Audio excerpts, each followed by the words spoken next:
ng patay para sa ating mga buhay. So yan po ang ating pag-aaralan sa oras pong ito na ano nga ba ang kahilingan ng patay para sa atin na mga buhay. Kasi kung tayo ay nangangamba sa mga patay, masigit nangangamba ang patay sa atin na mga buhay. Kasi alam ng patay kung ano na ang kalagayan nila doon sa kabilang buhay. Hindi alam ng buhay kung ano ang mangyayari nila kung sakaling sila rin ay mamatay.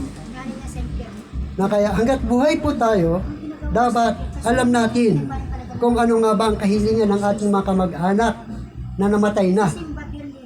Kasi sabi sa Biblia, minsan lang mamamatay ang tao pagkatapos ay paghuhukom. Ibig sabihin, harap ka lamang sa hukuman ng Diyos kapag ikaw ay namatay na. Pero hanggat ikaw ay buhay, binibigyan ka ng Diyos ng pagkakataon na magsisi, magbalik loob at hanapin mo ang daan papuntang langit. Kasi dalawa ang daan na tinutunguhan ng tao. Daan papuntang impyerno at daan papuntang langit.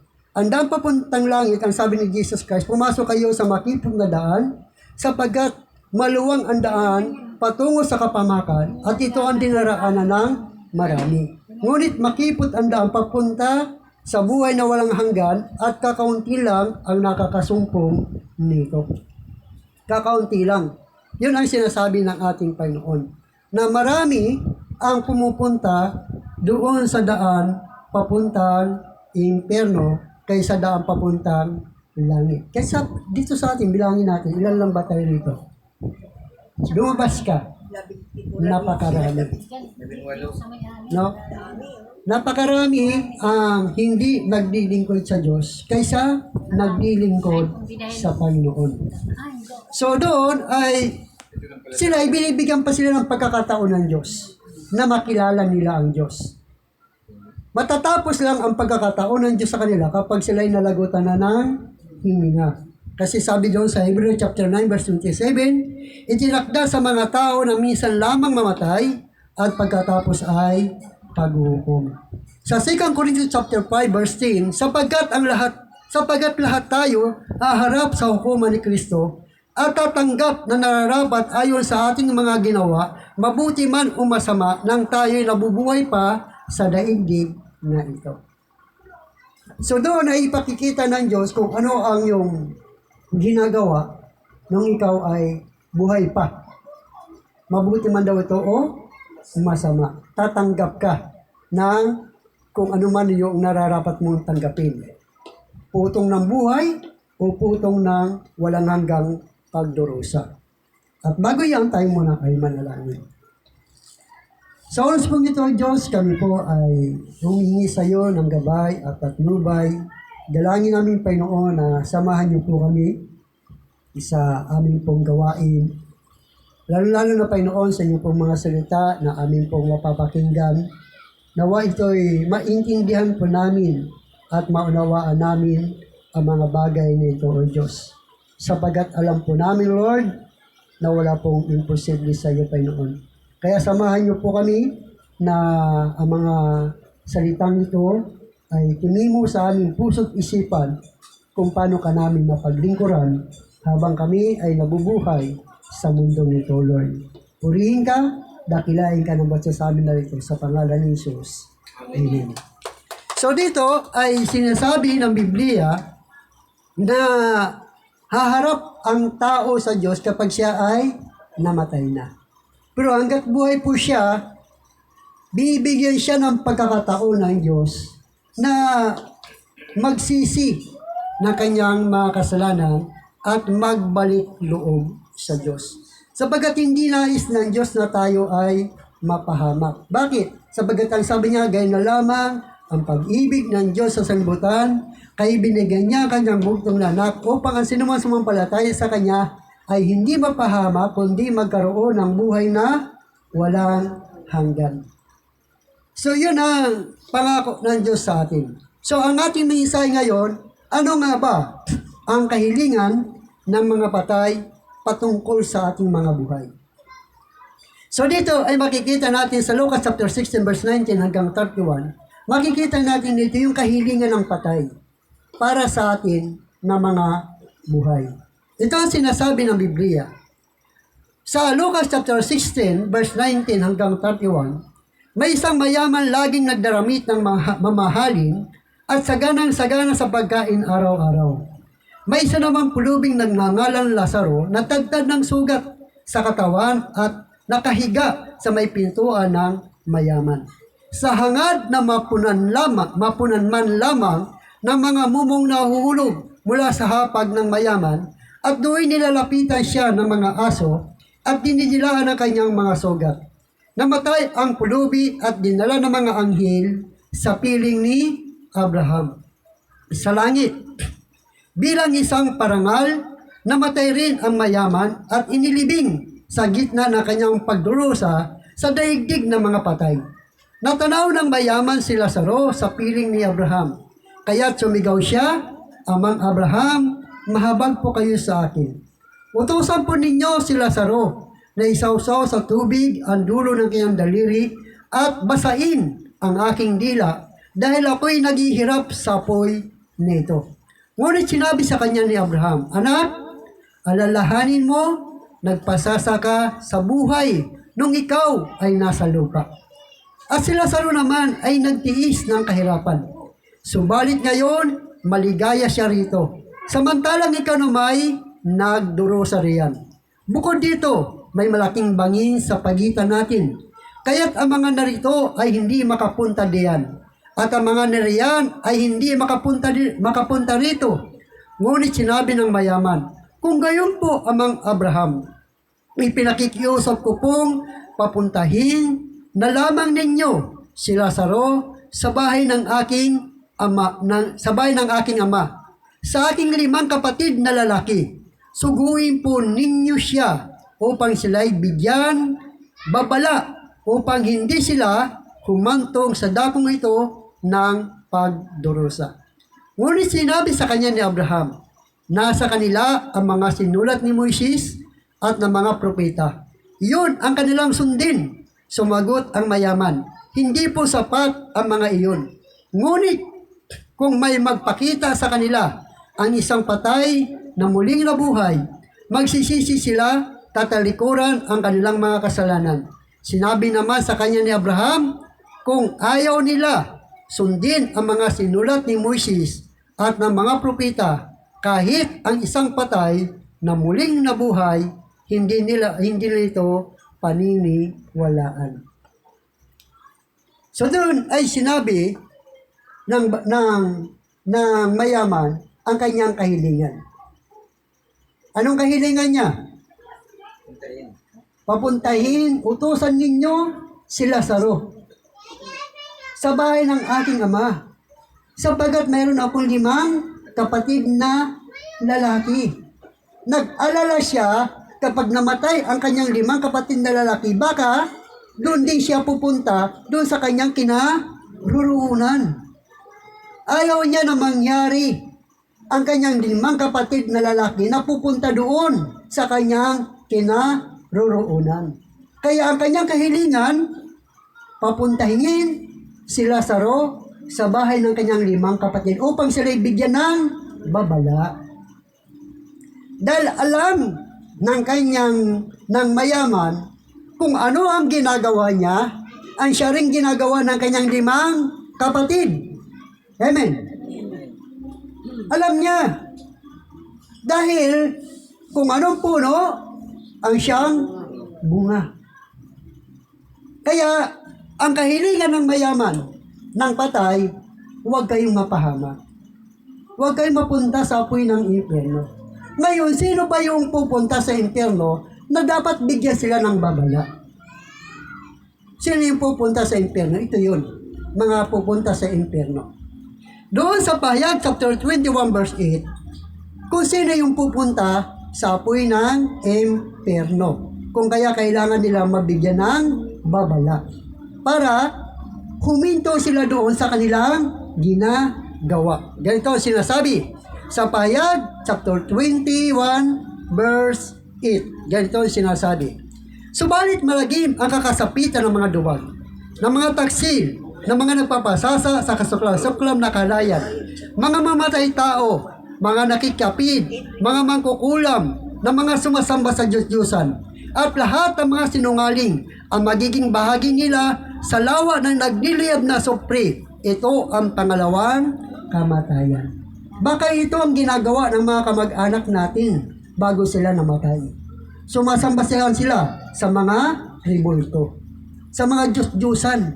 Inikot-ikot nila ito, sinasayaw-sayaw nila ito. Naabutan sila ng kamatayan. Wala po sila sa langit. Nasaan sila? Nasa nagliliyab na supri na siyang pangalawang kamatayan. Kaya nakakalungkot yung mga taong na nahumaling sa pagsamba sa mga ribulto. Nahumaling sa pag-iikot ng mga ribulto, lalo na sa larawan ni Kristo. Sa larawan ni Maria. Ang mga iyan ang magdadala sa kanila sa apoy ng impyerno. Dahil kapag hanggat buhay sila, binibigyan sila ng pagkakataon. Dati tayo dyan, imin po ba? Hello? Galing dati tayo dyan. Pero dahil nga sa biyaya at habag ng Diyos, pinaunawa sa atin na hindi yan ang tamang daang papuntang langit. Yan ang daang papuntang impyerno. Yan ang babala na sinasabi ng mayaman. Dahil alam nila kung paano sila nagsamba sa Diyos. Amen? Alam nila na ang pagsamba nila sa Diyos ay sa pamamagitan ng mga ribulto. Ang pag-iisamba nila sa Diyos sa pamamagitan ng pag-iikot ng ribulto. Kaya nung namatay siya, napunta siya sa apoy ng impyerno. Kaya hindi niya gusto mangyari muli ang nangyari sa kanya, sa kanyang 5 kapatid na lalaki. Amen? Hindi niya gusto yun. Dahil alam niya kapag namatay din ang kanyang 5 kapatid na lalaki dahil sa pagsamba nila sa maling pagsamba nila sa Diyos, hindi sila pupuntang langit. Pupunta sila sa apoy ng impyerno kung saan siya naroroon.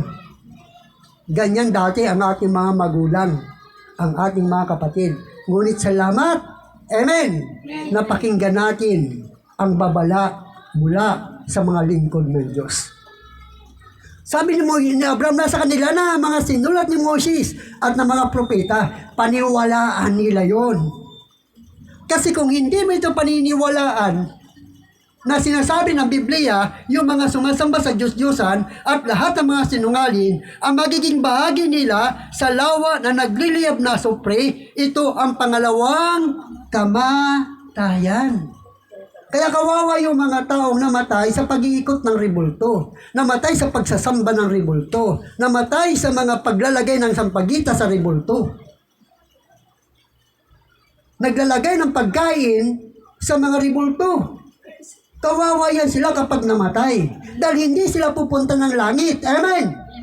Punta sila sa impyerno. Yan ang babala na sinasabi na gusto malaman ng mayaman sa kanyang 5 kapatid. Dahil nahumaling sila sa maling pagsamba sa Diyos. Nakakala nila yun ang tamang daan papuntang langit. Kaya minsan naawa ko sa mga taong lalo chairman, congressman, mayor, senador, minsan pangulo pa natin, sumasamba sa ribulto. Matatilino naman sila pero hindi nila alam ang katotohanan daan papuntang langit. Ang dinadaanan nila papuntang impyerno. Pero hanggat buhay sila, may pag-asa sila makilala ang tamang daan. Amen? Huwag lang silang mamatay dyan. Kasi kapag namatay sila dyan, tapos na ang kanilang buhay. Matutulad sila ng isang mayaman na humihingi ng awa. Pero sabi sa kanya, anak, alalahanin mo, nagpasasa ka sa buhay mo nung ikaw ay nasa lupa. Hindi mo pinansin ang mga bagay nito dahil ang alam mo kapag namatay, tapos na. Wala na pakilamdam. Kaya ang ginawa mo, nagpasasa ka. At mayroon ka ngang sinasamba, pero ang tanong, hindi naman yung tunay na pagsamba sa Diyos. Ang pagsamba, ang dami mong ribulto sa bahay mo, Ginagastusan mo ng sampagitan, minsan 10, 20, 30, 50, araw-araw. Akala mo yun ang tama, huwag ka lang mamatay dyan. Kasi once na namatay ka dyan, tapos na ang maligaya mong araw.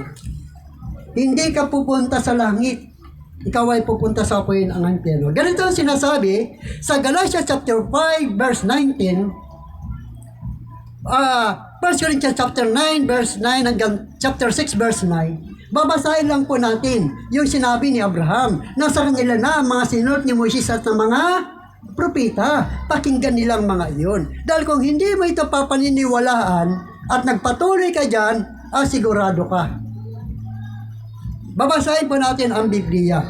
Sa 1 Corinthians chapter 6 verse 9 hanggang 10, ito po ang sinasabi ng Biblia. Hindi ba ninyo alam na mga makasalanan ay walang bahagi sa kaharian ng Diyos? Huwag ninyong dayain ang inyong sarili. Ang mga nakikapid, sumasamba sa Diyos-Diyosan, nangangalunya, nakikapid sa kapwa lalaki o kapwa babae, ang nagnanakaw, sakim, naglalasing, ng lalait, ng kapwa, o ng daraya, ay walang bahagi sa kaharian ng Diyos. Kung hindi mo ito paniniwalaan, magpapatuloy ka dyan, kapag namatay ka, sabi sa Biblia, wala kang bahagi sa kaharian ng Diyos. Saan ka pupunta? Sa apoy ng impyerno. Sabi doon, yung mga sumasamba sa Diyos-Diyosan, sa mga Diyos-Diyosan, at yung mga nakikapit sa kapwa lalaki. Ano ba yung kapwa lalaki? Mga bakla at tumboy. Nakikapit sa kapwa babae. Ibig sabihin, nakikipagtalik sila sa kapwa lalaki at nakikipagtalik sila sa kapwa babae. Ang mga iyan daw ay walang bahagi sa kaharian ng langit. Pero hanggat buhay sila, pwede silang magsisi. Amen? Amen.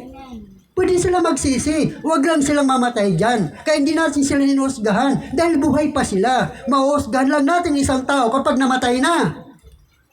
Dahil doon, wala na silang kapatawaran. Hindi natatanggapin ng Diyos ang kanilang pagsisisi. Parang nakakulong. Di ba? Kapag ikay nakakulong na, kahit anong pagsisisi mo, tinatanggap pa bang pagsisisi mo? Hanggat hindi natatapos yung kontratang nakalagak sa iyo, kahit maglupasay ka, hindi ka patatawarin. Hindi ka patatawarin. Kaya dito, yung babala na sinasabi ng Biblia. Ang babala ay nasaan? Sa mga sinulat ni Moises at ng mga propeta. Pakinggan daw nila yon. Amen? Amen. Pakinggan natin ito, paniwalaan natin ito. Ito ay totoo. Kapag namatay ka dito, wala ka rong bahagi sa kaharian ng langit. Galatians chapter 5, verse 19 hanggang 20. Makikita natin dito. Ang sabi ng Biblia ay ganito. Hindi makakaila ang mga hilig ng laman, pakikapid, kahalayan at kalaswaan, pagsamba sa Diyos-Diyosan, pagkukulam, pagkapuot sa isa't isa, pag-away-away, pagsisilos, pagkagalit at kasakiman, pagkampi-kampi at pagkababahagi, pagkainggit, paglalasing, kalayawan at iba pang katulad nito. Muli ko kayong binabalaan. Ang gumagawa ng mga ito ay hindi magkakaroon ng bahagi sa kaharian ng Diyos. Amen. Amen. Hindi tayo ang may sabi. Ang Biblia. Ito yung babala na sinasabi ni Abraham. Nasa kanila na ang mga sinulat ni Moises. Paniwalaan nila yon. Kasi kung hindi mo ito paniniwalaan, yung mga ribulto sa bahay mo, mananatili yan. Amen. Amen. Amen. Yung mga ribulto na linagyan mo ng altar, mananatili yan. Dahil nga, hindi mo pinaniniwalaan yung sinasabi ng Biblia. Pero kapag pinaniniwalaan mo yan, aalisin mo yan. Dahil nakita mo na ang katotohanan. Amen? Amen. Nakita mo na. Marami nagsabi, born again ako. Pero pagpasok mo sa bahay, ang dami pang revolto. Hindi nila matanggap ang salita ng Diyos. Mahal kasi, Pastor, mahal yun eh. Mahal ang pagkabili. Ay, hulugan pa nga eh. Laki. Kasi pag walang pira, may naglalako dyan, hulugan. Para, anong ginagawa? Para magkaroon lamang sila ng Diyos. Yan ang nagpapatunay na hindi nila kilala ang Diyos. Galatia chapter 4 verse 8. Nung hindi pa ninyo kilala ang Diyos, kayo'y alipin ng mga Diyos-Diyusan. Kaya kapag may revolto ka sa bahay mo, yan ang nagpapatunay na hindi mo kilala ang Diyos. Amen. Dahil ang Diyos ay Espiritu. Ito sinasabi siya, John chapter 4 verse 23, ngunit dumating na ang panahon na ngayon na nga na mga tunay na sumasamba sa Ama ay sasamba sa Kanya, sa Espiritu at sa katotohanan, sapagat ito ang hinahanap ng Ama sa mga sumasamba sa Kanya, sapagat ang Diyos ay Espiritu, kaya dapat siyang sambahin sa Espiritu at sa katotohanan. Kaya ayaw ng Diyos na magkaroon ka ng revolto sa bahay mo, sapagat siya'y mapanibughuin. Amen? Amen. Ayaw niya na sasambin mo sa pamamagitan ng rebulto. Bibili ka araw-araw ng sampagita para ilagay lang doon sa rebulto. Kaya kapag pagkain ka pa, may biko ka pa, dinalagyan mo pa ng biko. Lalo kapag dating ang pista, binibigyan mo pa ito ng damit. Imbis na ikaw ang dadamitan, ikaw ang nagdadamit. Imbis na ikaw ang bubuhatin, ikaw ang nagbubuhat. Imbis na ikaw ang nililigtas, siya ang nililigtas mo. Yan ba ang Diyos mo? Hello? So yan ang nagpapatunay na hindi yan ang daan papuntang langit. Kaya huwag ka diyang mamatay. Hanggat buhay ang tao, binibigyan ng Diyos ang pagkakataon ang tao na magbalik loob sa Diyos. Binibigyan ng Diyos ang tao. Alam nyo ba kung sino sinasamba nyo kapag naglalagay kayo ng pagkain sa rebulto? Hindi po ang tao, hindi po yung Diyos. Sa 1 Corinthians chapter 10, verse 19 to 20, ang sabi roon, sinasabi ko bang may kabuluhan ang Diyos-Diyosan o pagkain ihanda sa mga Diyos-Diyosan? Hindi. Ang mga pagano ay naghahandog ng kanilang hain sa mga demonyo, hindi sa Diyos, at ayaw ko maging kaisa kayo ng mga demonyo. Ibig sabihin, yung revolto na nasa bahay mo, na nilalagyan mo ng pagkain, hindi ka pala sa Diyos naghahandog. Kanino? Sa demonyo. Kaya kapag namatay ka dyan, saan ka pupunta? Siyempre, kung saan si Satanas, nandun ka. Nandun ka. Kaya kawawa yung nagsasabit ng sampagita sa mga revolto. Kasi nga, hindi nga Diyos ang sinasabitan nila, kundi si Satanas. So yan yung babala na sinasabi ng banal na kasulatan. Sabi ni Abraham, pakinggan lang nila yon. Kung ayaw nila pakinggan yung kahit ang isang patay na muling nabuhay, hindi nila ito paniniwalaan. Dahil si Kristo namatay at muling nabuhay. Amen? Amen. At hindi nila ito pininiwalaan si Kristo. Na totoo na may langit at may impyerno.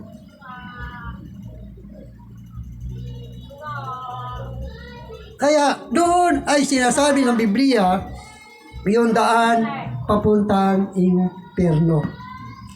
Kaya kawawa yung mga tao mayayaman na nahumaling sa pagsamba sa rebulto. Kawawa yung mga senador, congressman na humaling sa paggawa ng rebulto, pagsamba sa mga rebulto. Dahil hanggang dito lang sila sa mundo. Pero hindi po natin sinasabihan na hanggang doon na lang sila. Mayroon pa rin silang pagkakataon na mapakinggan ang tinig ng Diyos. Amen? Amen. Huwag lang silang abutan ng kamatayan. Dahil kapag naabutan sila ng kamatayan, nandun pa rin sa mga bagay na ito, sila rin yung mga taong napakawawa. Katulad sila ng mayaman. Na naghihingi ng tawad. Pero ang sagot sa kanya, anak, alalahanin mo. Ang mga narinig ay may pagitan sa may bangin sa pagitan natin. Malaking bangin. Pwede mong matanaw ang mga kamag-anak mo nasa langit. Pwede mo rin matanaw ang mga kamag-anak mo nasa impyerno. Bakit? Kasi natanaw ng mayaman. Sino? Si Lazaro. At sino? Si Abraham. Natanaw niya. At matatanaw mo rin kapag ikaw ay nasa langit. Amen? Amen. Matatanaw mo rin to, makikita mo rin mga kamag-anak mo. Kung sila ay nasa langit, at alam mo na kung nansan sila nung namatay sila. Namatay sila sa pagsamba sa mga Diyos-Diyosan, sa mga revolto, sa mga hindi tunay na Diyos. At dati, sinunod natin ang kanilang mga ginagawa. Amen po ba? Purihin ang Diyos, mayroong ginamit ang Panginoon para malaman natin ang daan papuntang langit. Sino ba ang daan papuntang langit? Itong sinasabi sa John 14:6, sinabi ni Jesus Christ, ako ang daan, ang katotohanan, at ang buhay. Walang makakapunta sa Ama, kundi sa pamamagitan ko. Kung kilala ninyo ako, kilala na rin ninyo ang aking Ama. Mula ngayon ay kilala na ninyo siya at inyong nakita.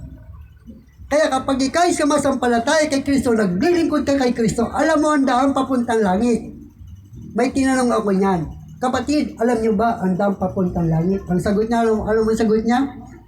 Ang daan papuntang langit ang paggawa ng mabuti.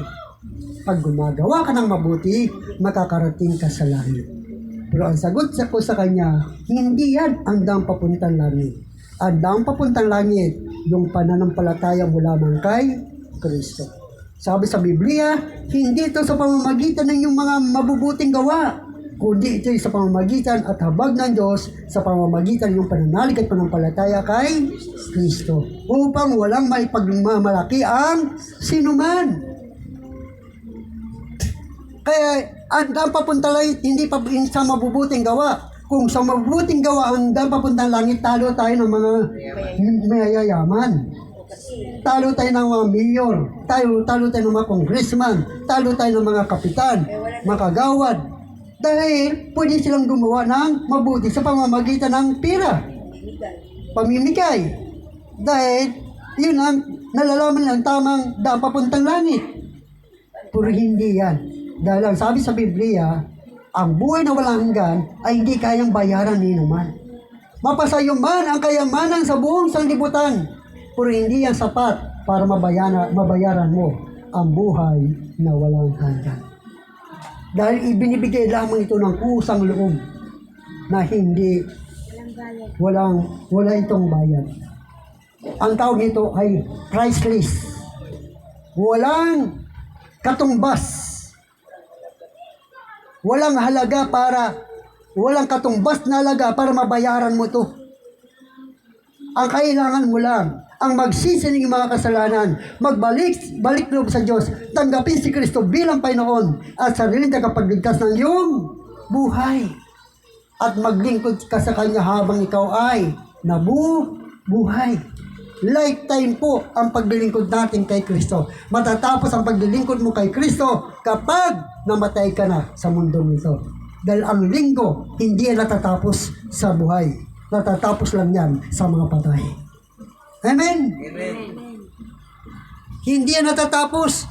Linggo ngayon, sa sunod may linggo pa rin darating sa iyo. Linggo ngayon, sa sunod may linggo pa rin darating dahil buhay ka pa. Pero kapag namatay ka na, linggo ngayon, sa sunod wala ka ng linggo. Amen? Amen. Wala ka ng linggo para mapaglingkuran at mapasalamatan ng Diyos. Sa Gawa chapter 4 verse 12, kay Kristo lamang matatagpuan ang kaligtasan sapagkat walang ibang pangalan ng sinumang tao sa buong mundo na ibinigay ng Diyos sa mga tao upang tayo ay maligtas. Walang ibang pangalan na tagapagligtas sa mundong ito maliban sa ating Panginoon Kristo.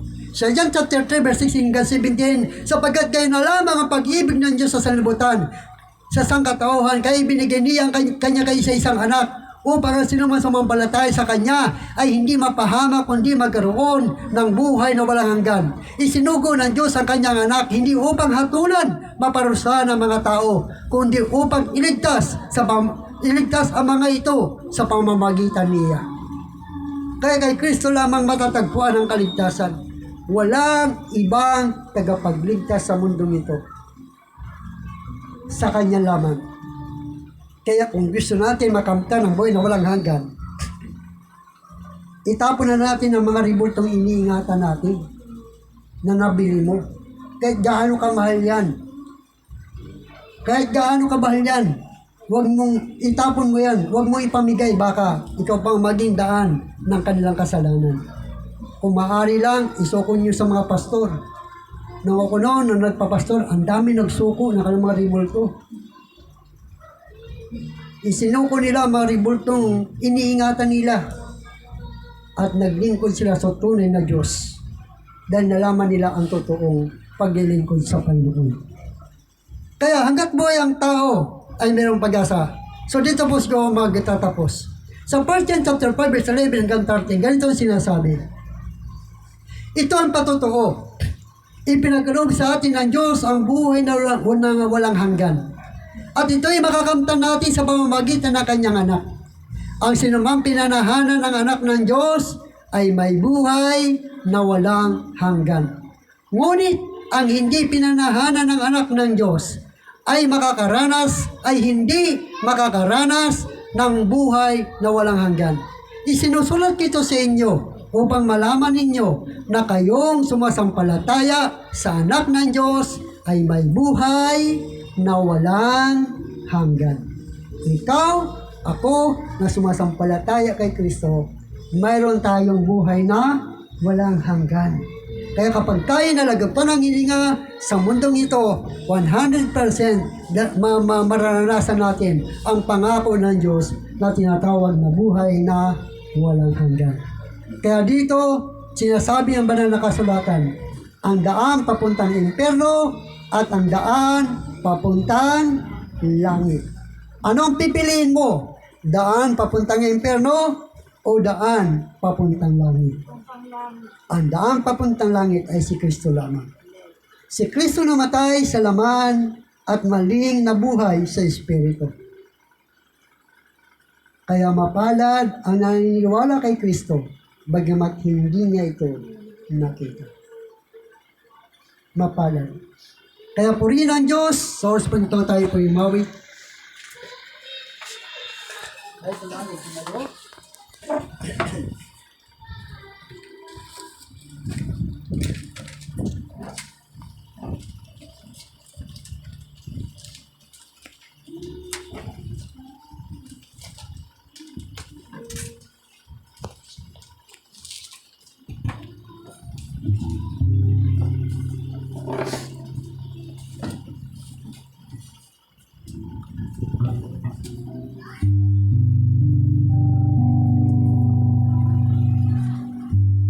Siguro nakita natin ang ating mga kamag-anak. Buhay pa sila. Ngunit marami ribulto. Naumaling sila sa pagsamba sa mga ribulto.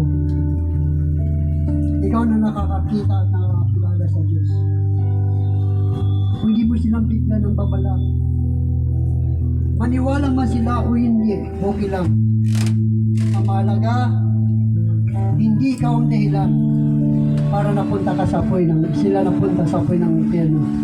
Ngunit ikaw ang dahilan para ikaw ang magbigay sa kanilang babala. Kapatid, natutuwa ka ba sa mga mag-anak mo? Anak mo, asawa mo,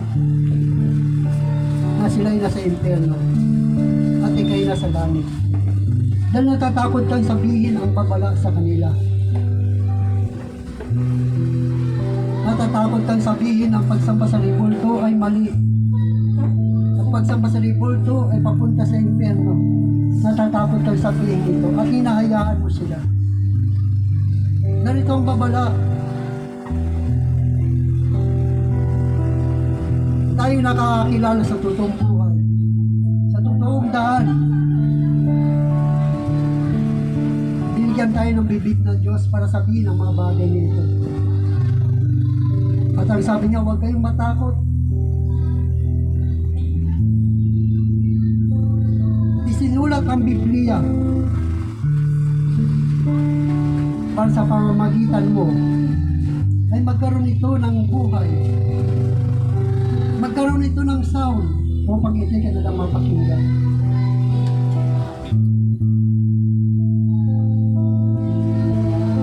Hindi nais ng Diyos na ikay saktan. nais ng Diyos na magising ka sa katotohanan. You will know the truth, and the truth shall set you free. Makikilala mo ang katotohanan, at ang katotohanan ang siyang magpapalaya sa iyo. Ninana mo sa mga magulang kapatid mo ang mga bagay na yan. Pero ang totoo, ang nais nila huminto ka dyan. Ang nila huwag ka magpatuloy dyan dahil naranasan nila ang hirap sa apoy ng impyerno. Ganon ang sinabi ng mayaman. Naranasan niya ang hirap, kaya ayaw niya maranasan sa kanyang 5 kapatid ang kanyang naranasan. Kaya humiling siya kay Abraham na papuntahin sila sa kanyang 5 kapatid na lalaki upang sila'y babalan na huwag sila humantong sa dakong pagdurusa. Alam ng mayaman na ang kanyang mga kapatid ay sumasamba sa rebulto. Alam ng mayaman ang kanyang mga kapatid ay nag-iikot ng rebulto, nagbubuhat ng rebulto, dahil akala nila yun ang pagsamba sa Diyos. Akala nila yun ang daan papuntang langit. Pero nagkamali ang mayaman. Yung pala ang daan papunta sa impyerno. Kaya ayaw niya mangyari na sila'y mamatay sa kalagayan.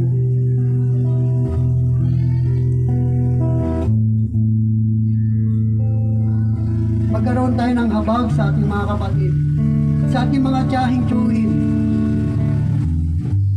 na umaling sa mga bagay nito. Huwag kang matakot sa kanila.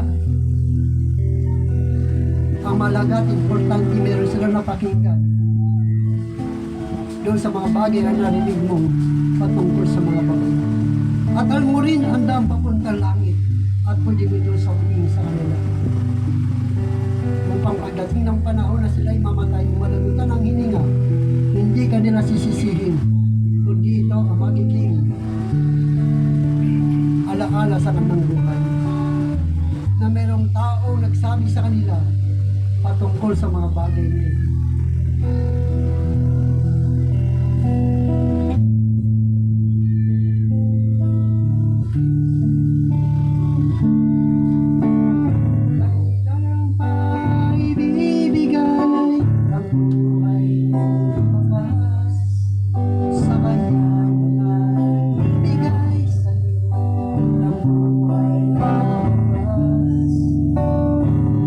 Pangalan niyang banal.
lakas at buhay mo sa Panginoon kung wala ka ng pagkakataon. Ang sinasabi kong walang pagkakataon kapag nalugotan ka ng hilinga sa mundo mo. Maraming pamamaraan ang Diyos upang tayo kunin. Pwede kang kunin sa pagkain. Pwede kang kunin sa pagtutulong. Pwede kang kunin sa pag-iinom ng tubig. Pwede kang kunin sa pamamagitan ng paglalakbay. O sa anumang bagay.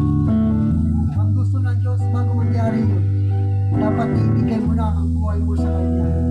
Naibigay mo na ang pagtitiwala mo sa Kanya na walang ibang tapat tagapagligtas maliban kay Kristo lamang. Siya ang dahang papuntang langit. Sumampalataya ka sa Kanya at maniwala ka sa Kanya. At paniwalaan mo rin ang Biblia ang siyang magbibigay sa iyo ng tamang landas patungo sa buhay na walang hanggan. Salamat Panginoon sa umagang ito.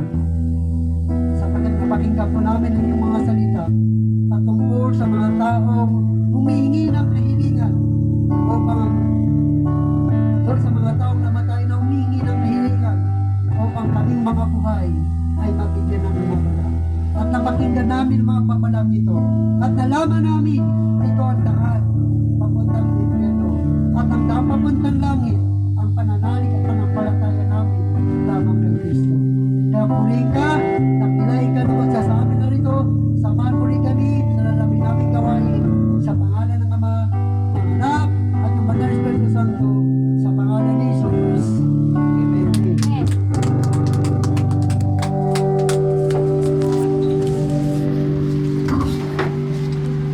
Dumako na po tayo sa ating pagbibigay dahil sa Malakyas Dalingan ng Bongo ay kasampung bahagi sa tahanan ng Diyos upang matugunan ang kanyang tahanan. Sabi nga, subukin nga po sa bagay na ito kundi kubuksan ang dulungan ng langit at ibubuhos ko sa iyo ang masaganang pagpapay. Siyempre, tatawagin ko ang ating si Brother Ricky. Pag wala si pag wala si Share sa offering. wala si Lolo.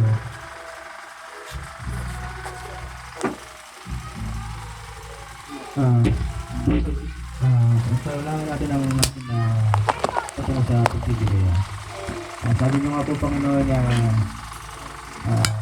sa 1 Corinthians 8:12 na magbigay na naayon sa kanyang puso at hindi napipilitan. At itong offering na to